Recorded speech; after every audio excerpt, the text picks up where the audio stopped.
Again everyone, welcome to the AVKS academy. उम्मीद करता हूं कि जैसा आप लोगों ने अपने पेपर के लिए तैयारी करी होगी वैसा आप अपने पेपर में परफॉर्म भी कर आए होंगे। हाँ, पेपर थोड़ा अटपटा कह सकते हैं कि कहीं out of the blue questions देखने को मिले हैं। कई क्वेश्चंस ऐसे भी हैं जहां पर आपको बहुत ज्यादा डाउटफुल भी स्टेटमेंट दिखी होंगी कि ये तो सही हो सकता है, ये गलत हो सकता है। तो ऐसी चीजें हैं, लेकिन आप लोग सबसे पहले क्या कर सकते हैं कि टेलीग्राम से जाकर इस पेपर को डाउनलोड कीजिए, क्योंकि मेरे हाथ में जो अभी क्वेश्चन पेपर है इसका सेट है सी। ऑब्वियसली चारों सेट के ऑप्शंस क्वेश्चंस तो मैं आप लोगों को सोल्व नहीं करा सकता, बट आप सी सेट को डाउनलोड करके अपने सेट के साथ मैच करके इस आंसर की के साथ मैच कर सकते हैं। आज इस आंसर की के सेशन में हम यही देखेंगे कि हमने जो रिसर्च करी है उस रिसर्च के साथ हमारे आंसर्स क्या निकल कर आ रहे हैं। ऑब्वियसली कुछ स्टेटमेंट ऐसी भी हो सकती हैं जो कॉन्ट्राडिक्ट कर सकती हैं, लेकिन वही चीजें आप लोग हमें अवेयर भी कर सकते हैं कमेंट सेक्शन में कि आप क्या समझते हैं उस स्टेटमेंट से या क्या हो सकता है, क्योंकि जब फाइनल आंसर की एक साल बाद आने वाली है उसमें कई चीजें डिफरेंसेस देखने को मिल सकते हैं। तो हम आज ये कहेंगे कि this is the expected answer की ऑफ दिस पेपर। तो चलिए शुरू करते हैं बिना समय वेस्ट किए। तो पहला क्वेश्चन जो कि मेरे हाथ में सेट सी है, जिसमें मैथ्स का क्वेश्चन देख लीजिए, सेट सी है, सेट सी, जिसमें पहला क्वेश्चन आपको मैथ्स का दिख रहा है जहां पर नेचुरल नंबर्स के बारे में क्वेश्चन पूछा गया है। मैं सीधा क्वेश्चन नंबर बोलूंगा और उसके बाद सीधा आंसर पे जंप करूंगा जिससे आपका ज्यादा समय वेस्ट ना हो। तो first question and answer is A. Answer is A. Second question जहां पर हमें वैल्यू ऑफ द इंटीजर पूछी गई है, answer is C. Third question जहां पर हमें मल्टीप्लीकेशन का एक क्वेश्चन दिया गया है, आंसर इज डी। जहां next question is 4, that is answer is B, 2a। Answer is B and the value is 2a। Fifth question है सिलेंड्रिकल ड्रम्स का and answer is B, √2 - 1 metre. Question number 6 जहां पर P and Q 2 points दिए गए हैं, answer है सी। Next question number 7 जहां पर एक क्लॉक का क्वेश्चन आया है, उस क्लॉक के क्वेश्चन का अगर हम ऑप्शन देखें तो it's correct time is 7:55 PM, यानी option C is the correct answer. फिर हमारे पास एक ट्रायंगल का क्वेश्चन देखने को मिला। ट्रायंगल के क्वेश्चन का जो सही आंसर है that is C, π/1। Ninth question जहां पर हमें एक वैल्यू निकालनी है कि गिवन टर्म की, the answer is A, 144। Value is 144 and the option is A. 10th question, the year is 2031। Option D, option D. फिर दो ट्रेन्स का question A and B, answer is option A, 220 metre. Moving to the next part, question number 12 जहां पर HCF का एक question है, option C, option C यानी 3 is answer. Next 13th question, answer is D, D, D and value is 1। Now 14th question, 14th question में answer is C, 1/x + 1/5z = 1/3y।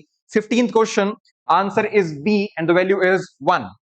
Moving to the next part, question number 16 जहां पर history का question है, पूछा गया है कि इसमें जो आपका एंशिएंट टाउन है, हड़प्पन सिविलाइजेशन की साइट्स पूछी गई हैं कि कालीबंगन जहां प्लव फील्ड कहां पर दिखाई मिला है, या ऐसी कौन सी साइट है जहां पर प्लव फील्ड आपको मिला है। The answer is Kalibangan, option D. Krishna देवराया ने एक बुक लिखी है, एक पॉलिटिकल साइंस की बुक लिखी है उन्होंने, ट्रेटाइज है अमुक्ता मलयधा, उसका लैंग्वेज पूछा गया है एंड लैंग्वेज है ऑप्शन ए, तेलुगु। फिर है क्वेश्चन नंबर 18 जहां पर विजयनगर एम्पायर में ही ट्रेवलर्स की बात होती है और पूछा गया है कि किस ट्रेवलर ने वहां पर सीड ड्रिलर की के बारे में मेंशन किया है and the answer is A, Barbosa. Question number 19 जहां पर सैरसनिक आर्किटेक्चर की बात हुई है, सैरसनिक आर्किटेक्चर जो कि अरब्स के बाद शुरू हुआ और इसको हम इंडो सैरसनिक भी कह सकते हैं, जिसमें क्या कहा गया कि इसके फीचर्स क्या हैं। ऑब्वियसली वहां पर आर्क तो है और बिल्डिंग्स के ऊपर डोम देखने को मिलता है, तो dome is the also correct. And third is वहां पर लाइम का इस्तेमाल किया जाता है। तो तीन ऑप्शन है इसमें, 1, 2, 4, यानी answer is C. Next is moving to the ancient South India, Vichitrachitta, Chitraka, Karapulli and Chaityakari Mahendra Varman के टाइटल्स हैं। अब महेंद्र वर्मन कौन है? ये पल्लवाज के राजा हैं और ये उनके टाइटल हैं, यानी option C is the correct answer. Question number 21 जहां पर हमसे पूछा गया है कि किस हड़प्पन साइट में आपको टॉयलेट में वॉश बेसिन देखने को मिल सकता है। काफी डिबेटेबल सा और काफी कह सकते हैं कि मोस्ट रिसर्च क्वेश्चन भी हो सकता है इस पेपर का, क्योंकि इसके बारे में इंफॉर्मेशन कहीं ना कहीं कम अवेलेबल, लेकिन हमारे अकॉर्डिंग इसका जो आंसर है, हमारी रिसर्च टीम के according the answer is Dholavira, क्योंकि धोलावीरा में ही सबसे बेटर वाटर हार्नेसिंग सिस्टम है जहां पर हमें आपके टॉयलेट्स में वॉश बेसिन देखने को मिलता है। Next part, next 22 question, Who among the following British commanders suffered the defeat in the famous Battle of Chinhut during the 1857 revolt? ये इसका आंसर है option A, Henry Lawrence. Henry Lawrence, Lucknow के पास ये battle चल रही थी जहां पर वो ये लड़ाई हार जाते हैं। ठीक है, now question number 23, question number 23, Orissa. Orissa में अगर हम देखें तो गंगा डायनेस्टी स्टैब्लिश हो रखी है और गंगाज के दो पार्ट हैं, ईस्टर्न गंगाज एंड वेस्टर्न गंगाज। वहां से क्वेश्चन आया है अनंतावर्मन चोड़गंगा।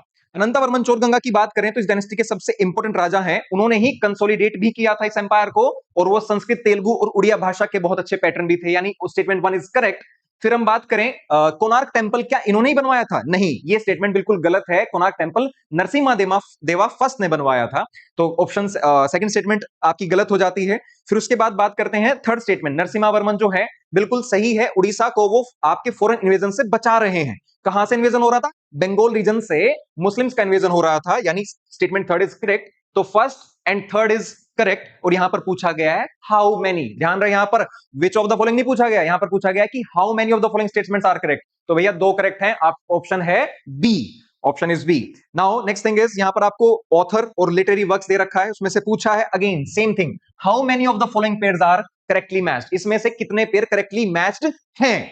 तो अगर हम देखें पहला पेयर बिल्कुल रगर्था दीपिका, ये ऋग्वेदा पर कमेंट्री है, ये माधवा योगी ने लिखी, कटाका वेनकटा माधवा ने लिखी, और दमयंती कथा जो कि महाभारत काल से ताल्लुक रखती है, ये भी त्रिविक्रमा भट्टा ने लिखी है। लेकिन चौथी बुक जो है यशास्तिलिका चंपू, ये सोमादेव ने नहीं लिखी है, यानी जो फोर्थ यहां पर स्टेटमेंट गिवन है, वो जो फोर्थ पेयर है वो बिल्कुल गलत हो जाता है। तो पहले तीन करेक्ट होने के हिसाब से हाउ मेनी पूछा गया है, हाउ मेनी के हिसाब से ऑप्शन सी यानी 3 आपका सही है।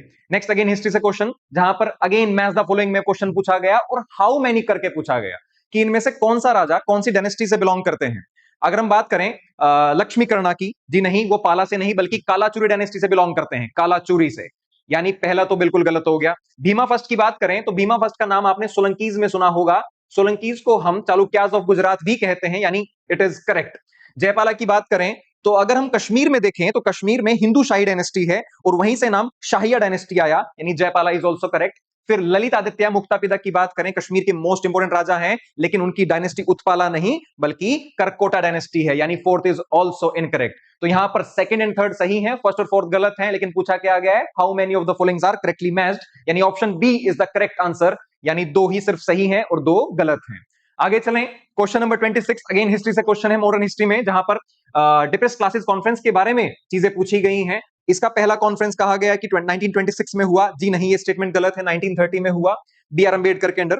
और फिर ये कहते हैं कि देखो पहली दोनों स्टेटमेंट आपस में कॉन्ट्रडिक्ट कर रही हैं, पहले में कहा 26 में पहली मीटिंग होती है और फिर वो कहते हैं कि फॉर्म ही 1928 में हुआ, जी नहीं, सेकंड भी गलत हो जाती है। फिर यहां पर दिया गया है कि the all India conference was fund by doctor B S Munje, नहीं, it was fund by doctor B R Ambedkar, यानी none of the statement is correct, इसमें से कोई भी स्टेटमेंट करेक्ट नहीं है।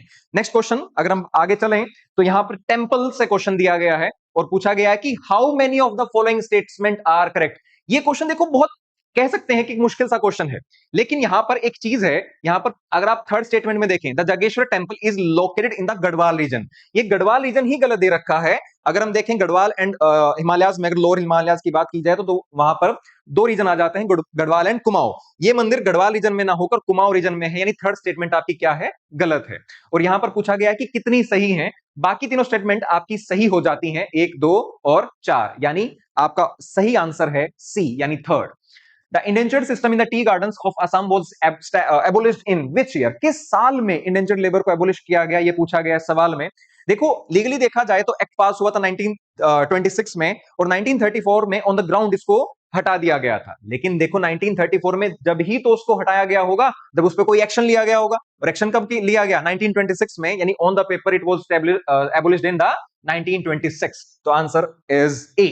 Now, with reference to the Indo-Romanian trade, next question number 29, जहां पर पूछा गया है कि इंडिया में बहुत सारा सोना आता है रोमन एम्पायर से, ऐसा कौन कह रहा है?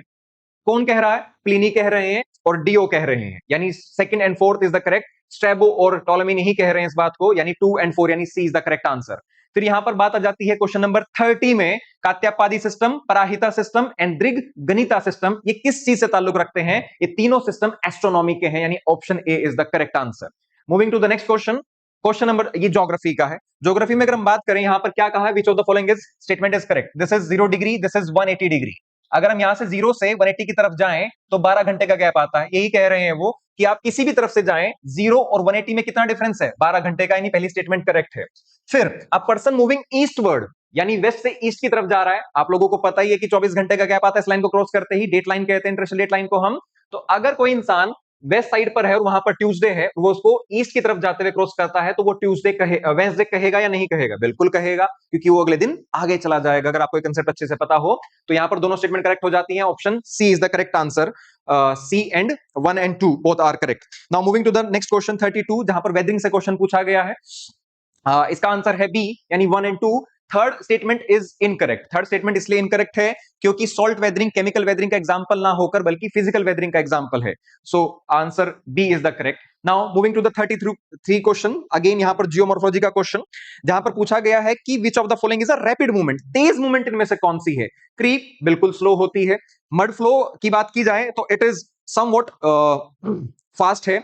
फिर इसमें स्लम्प की बात की जाए, वो भी एक तरीके से फास्ट है, बट सोलिडिफिकेशन जो है वो थोड़ी सी क्या होती है, आपकी स्लो होती है। एक इस क्वेश्चन को कह सकते हैं इट इज बिट डाउटफुल, कि अगर आप बुक्स में जाएंगे, जीसी लियोंग में जाएंगे, तो वहां पर मड फ्लो एंड सोलिडिफिकेशन को उन्होंने एक ही मेंशन किया गया है। लेकिन अगर हम अपनी रिसर्च के अकॉर्डिंग चलें तो answer C is the correct, यानी 2 एंड 4।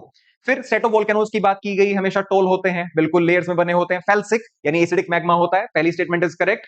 सेकंड स्टेटमेंट यानी वो एक्सप्लोसिव होते हैं, बिल्कुल, क्योंकि वो जब आपका फेल्सिक मैग्मा है वो डिस्टेंस कम ट्रेवल करता है और एक ही जगह पर इकट्ठा होने की वजह से उसमें क्या हो जाती है, बहुत ज्यादा गैस एंड एक्सप्लोजन। तो सेकंड स्टेटमेंट भी करेक्ट है, यानी बोथ 1 एंड 2 आर करेक्ट। फिर उसके बाद बेड रॉक्स में आपके पोर्ट होल्स किस वजह से बनते हैं? एब्रेशन, वेदरिंग का ही एक फिनोमेना, एब्रेशन से बनते हैं। उसके बाद नेक्स्ट इज 36 में पूछा गया है कि इनमें से पैसिफिक ओशन में कौन कौन सी ट्रेंचेस नहीं है, नॉट लोकेटेड। नॉट लोकेटेड पूछा गया है, ध्यान रहे, कुछ लोगों ने लोकेटेड को मेंशन कर दिया होगा। तो उसमें बात की जाए, बोनिन ट्रेंच बिल्कुल है, केमेन नहीं है, करमेदक बिल्कुल है, साउथ सैंडविच नहीं है। तो यानी आपकी कौन कौन सी नहीं है? सेकेंड एंड फोर्थ, यानी 2 एंड 4 इसका आंसर है डी। 37 क्वेश्चन, जहां पर टाइड से क्वेश्चन पूछा गया है। फर्स्ट स्टेटमेंट है कि दो नीप टाइड्स के बीच में 7 डे का गैप होता है। जी नहीं, दो नीप टाइड्स के गैप बीच में 15 दिन का गैप होता है और दो स्प्रिंग टाइड्स के बीच में भी 15 दिन का गैप होता है। पहली statement is incorrect. At this time the sun and moon are at right angles to each other, बिल्कुल, ये रहा मून, ये रहा sun and this is earth, right angle पर होते हैं। Second statement is correct.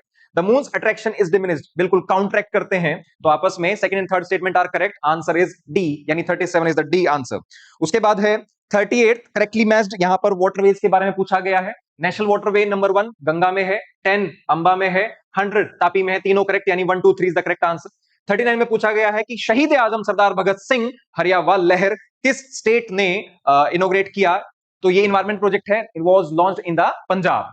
फिर बात आ जाती है एक टेक्नोलॉजी का क्वेश्चन, यहां पर रास्टर डाटा फॉर्मेट पूछा गया है, इस का आंसर सी, यानी both the statement are correct, both 1 and 2। Next is which of the following are components of geographic information system, GIS में से इसमें से किसका कौन कौन सा कंपोनेंट है? चारों कंपोनेंट है, डाटा, हार्डवेयर, सॉफ्टवेयर, पीपल, सब इसका कंटेंट है। Option D is the correct. फिर भारत मौला प्रोजेक्ट पर क्वेश्चन पूछा गया कि इसमें से किस, इन चारों में से इसका कौन कौन सा कंपोनेंट है? इसके देखा जाए तो चारों ही कंपोनेंट इसके हैं, तो आंसर इज डी, यानी 1 2 3 4। फिर क्वेश्चन नंबर 43, जहां पर पूछा गया कि इनमें से कौन सा सबसे पहले स्टैब्लिश हुआ?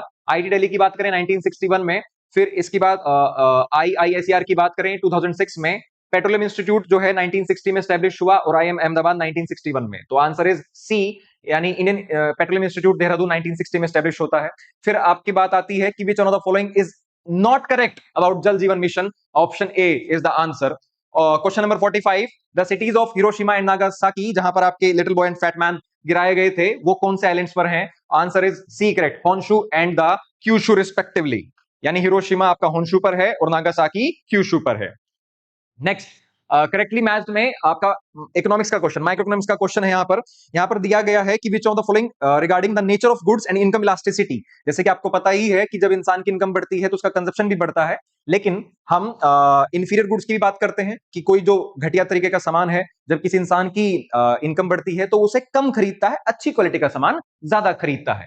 यानी जो इंफीरियर है उसकी वैल्यू कभी मोर देन जीरो होगी नहीं, जब भी इनकम बढ़ेगी उसकी वैल्यू घटेगी, यानी थर्ड इज इनकरेक्ट। पहले दो बिल्कुल सही, यानी आंसर इज सी 1 एंड 2।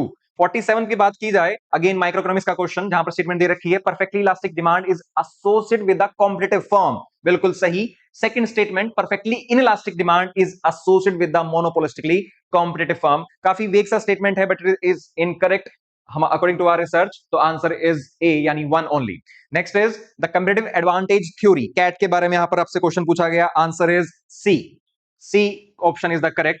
फिर बुक्स एंड ऑथर के मैच द फॉलोइंग पूछा गया है कि कौन सी किताब है। अगर आप जॉन मेनार्ड कीन्स को जानते ही हैं तो आप इकोनॉमिक्स में बहुत फेमस किताब है इनकी, the general theory of employment, interest and money.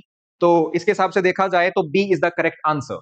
Moving to the next question, question number 50, collaboration for the intelligent age किसका थीम था 2025 में वर्ल्ड इकोनॉमिक फोरम का। उसके बाद नंदिनी शहकर स्कीम के 2 पॉइंट्स दे रखे हैं, बिल्कुल ये एनसीडीसी के अंदर आती है, नेशनल कोऑपरेटिव डेवलपमेंट कॉर्पोरेशन के अंदर ये स्कीम आती है।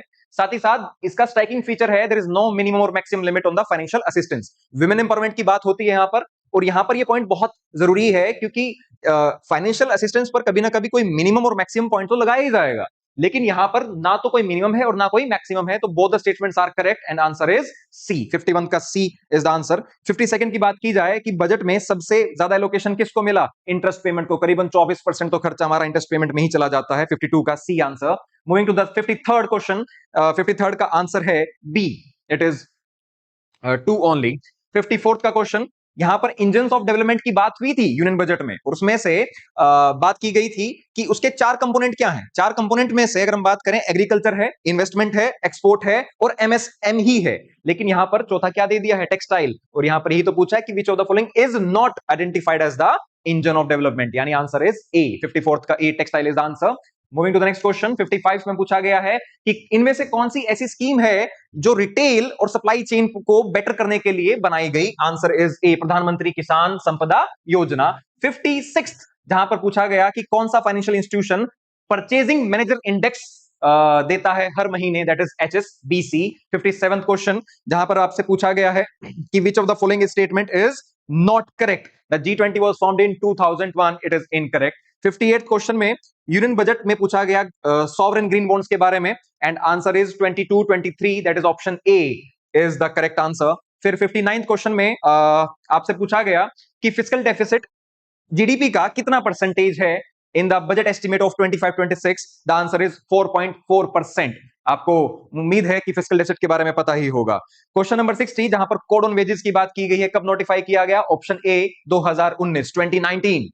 उसके बाद क्वेश्चन नंबर 61, बायोलॉजी के क्वेश्चन एक ही शीट पर आपको देखने को मिलेंगे। क्वेश्चन नंबर 61 का आंसर है, जहां पर पूछा गया the spindle fibre is attached to which of the following specific regions of the chromosome, किससे अटैच्ड होता है भाई, काइनेटोकोर से। Option A is the correct answer. Question number 62, answer is D. Question number 63, Na positive और CO2 positive जब plasma membrane को across करते हैं, what is this, antipode. Question number 64, answer is D. Question number 65, it is xylem. It is C. Question number 65, it is C. Question number 66, it is D. Apical meristem. Question number 67, it is coronary artery. Option C is the correct answer. Question number 68, it is mammals. Yani option D. Question number 69, cholesterol is a type of lipid. Option C is the correct answer. Question number 70, xerophytes. Option A, biology के 10 question एक ही sheet पर आपको देखने को मिले। Moving to the next question,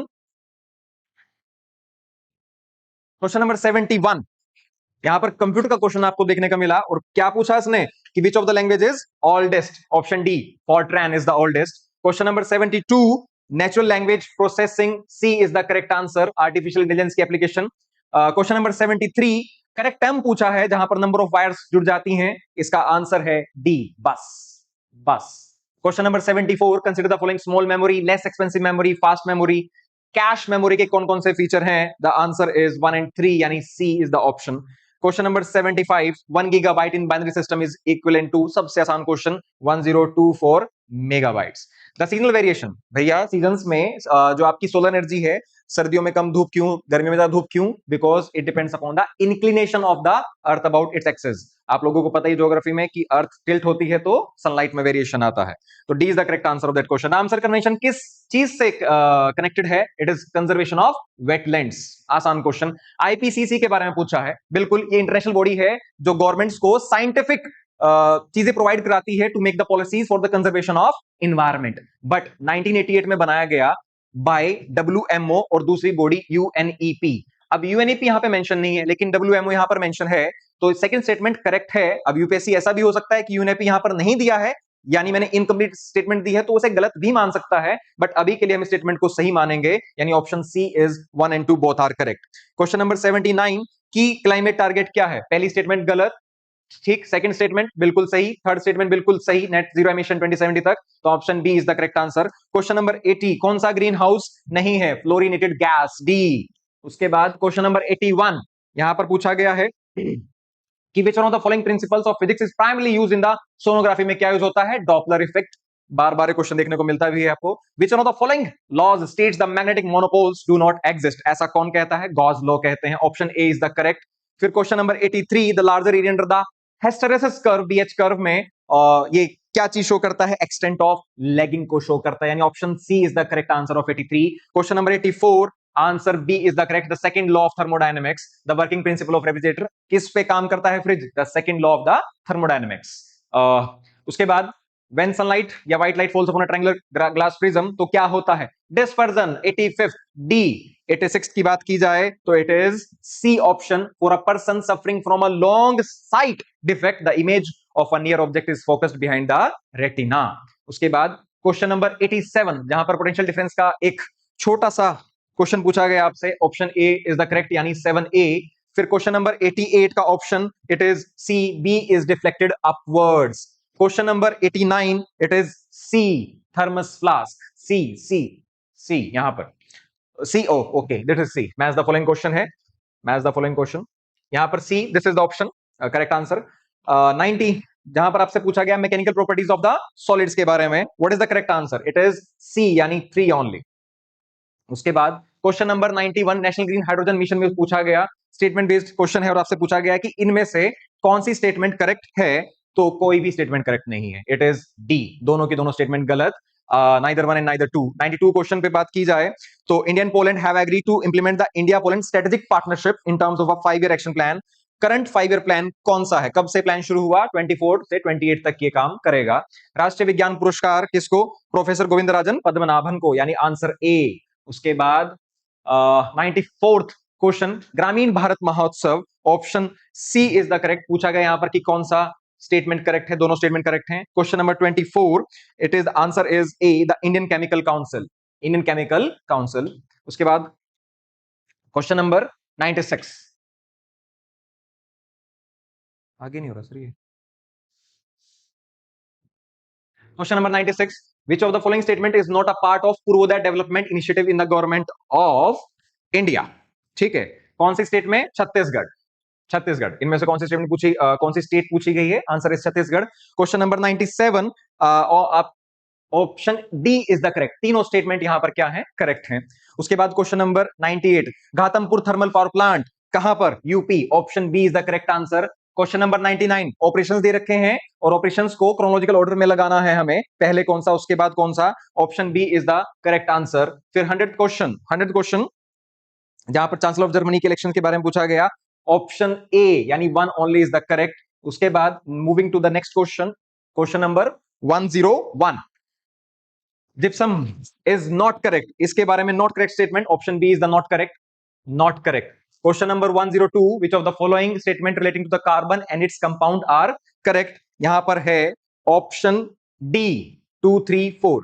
question number 103 होना तो उसमें 2, 3 एंड 4 चाहिए, लेकिन ऑप्शन के अकॉर्डिंग यहां पर 2, 3 और 4 एक ही ऑप्शन में ना है, तो इसलिए हम क्या करेंगे? ऑप्शन सी को करेक्ट करेंगे, 2, 3 ओनली। क्वेश्चन नंबर 104 यहां पर अगेन पूछा गया कि which of the following is not correct? Option A is the correct answer.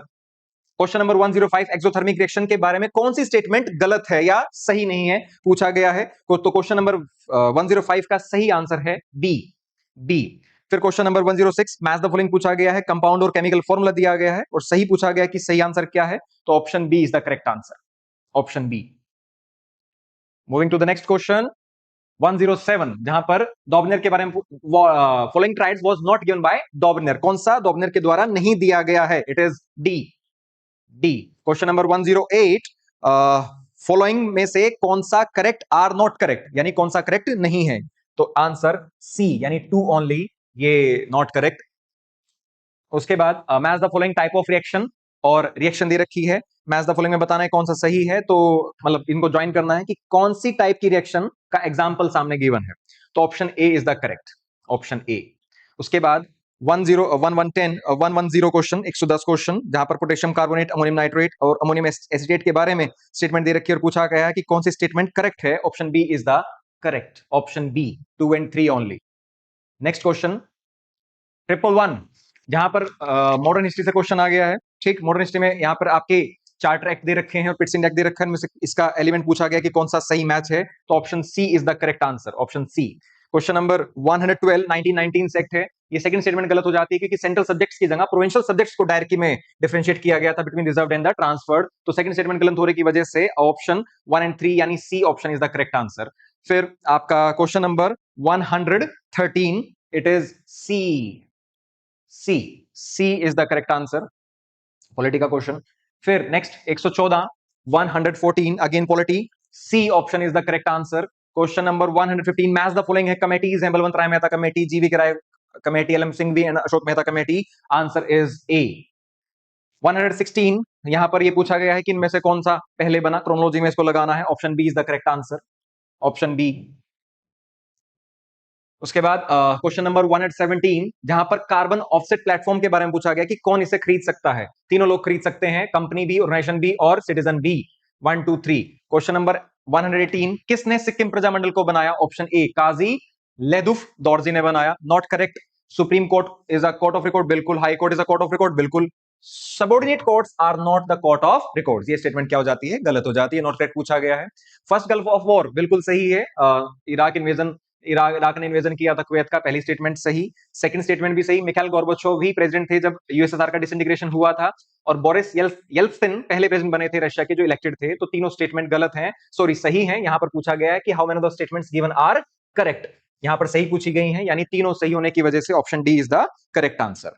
उसके बाद next 121, WTO is the successor of GATT, बिल्कुल सही। I A teams inspect nuclear facilities all over the world, जी नहीं, ऑल ओवर द वर्ल्ड नहीं, जो आईए यानी इंटरनेशनल एटॉमिक एनर्जी एसोसिएशन के जो मेंबर्स हैं वहीं जाकर वो इंस्पेक्ट करते हैं, पूरी दुनिया में इंस्पेक्ट नहीं करते। सेकंड स्टेटमेंट गलत, थर्ड स्टेटमेंट बिल्कुल सही, एमनेस्टी इंटरनेशनल एक एनजीओ है, यानी इनमें से पूछा गया कि how many are correct, how many correct, तो आंसर है सी यानी 2। फिर कुछ लास्ट के क्वेश्चंस, क्वेश्चन नंबर 122, जहां पर भूदान मूवमेंट की बात हुई है। भूदान मूवमेंट देखो 1951 में हुआ था, और जहां पर बात की गई थी विनोबा भावे ने कि आप लोग अपने जो जमींदार हैं कि आप लोग अपनी जमीन दीजिए, और जमीन देने के वजह से क्या होगा, जो लैंडलेस लेबरर्स हैं उनको भी जमीन मिलेगी। संपत्ति दान एंड श्रमदान एलिमेंट है, बिल्कुल सही है। विलेज में शुरू हुआ था पोंचमपल्ली में, आंध्र प्रदेश में, बिल्कुल सही है। और ऑब्वियसली ये एक नॉन वायलेंट सोसाइटी बनाता है, इसको ब्लडलेस रेवोल्यूशन भी कहा जाता है, पहली स्टेटमेंट भी बिल्कुल सही है, तो 1 2 3 यानी D is the correct answer. उसके बाद defence of department of defence, it is headed by the defence secretary, जी बिल्कुल सही। Deals with the defence policy, बिल्कुल सही। It facilitate the restructuring of military commands, नहीं, ये स्टेटमेंट गलत है, सी। इसमें पूछा गया है कि नॉट करेक्ट, हमें गलत स्टेटमेंट को ढूंढना है, यानी option C is the correct answer. Question number 124, classical raga, Hindustani classical राग, इनमें से ऐसा कौन सा है जिसको गाया जाता है बारिश को बुलाने के लिए, राग मल्हार, राग मल्हार गाया जाता है जिससे बारिश आती है। फिर क्वेश्चन नंबर 125, जहां पर एक क्लासिकल बुक केरता जुनियम के बारे में पूछा गया कि कौन इसके राइटर हैं, तो answer B is the correct answer. तो ये आपकी आंसर की है। मैं उम्मीद करता हूं कि आपके नंबर ऑफ क्वेश्चंस सही हुए होंगे, और जो मेहनत आप लोगों ने करी है उसका फल आपको मिलता हुआ नजर आ रहा होगा। तो अगर आप लोग, आपका पेपर 2 बहुत अच्छा गया है या आपने उसमें भी अच्छा परफॉर्म किया है, तो मैं आशा करता हूं कि आप लोग अपना ब्राइट फ्यूचर यहीं से देख पा रहे होंगे। और इसके अलावा जो भी आपके डाउट्स हैं या किसी भी चीज में आपको लगता है कि this answer is not correct, इसका ये आंसर ये नहीं होना चाहिए, तो please let us know in the comment section. Telegram पर आपको इसकी फर्दर, ऑब्वियसली ये तो सिर्फ हमने एक आंसर की प्रोवाइड करी है, लेकिन इसके बाद हम इस पेपर का पूरा डिटेल्ड एक्सप्लेनेशन भी आप लोगों के सामने लेकर आएंगे, जहां पर हम ये जानने की कोशिश करेंगे कि कौन सा क्वेश्चन कहां से लिया गया है, उसके पीछे क्या यूपीएससी की अप्रोच रही होगी। सो थैंक यू एवरीवन, जय हिंद।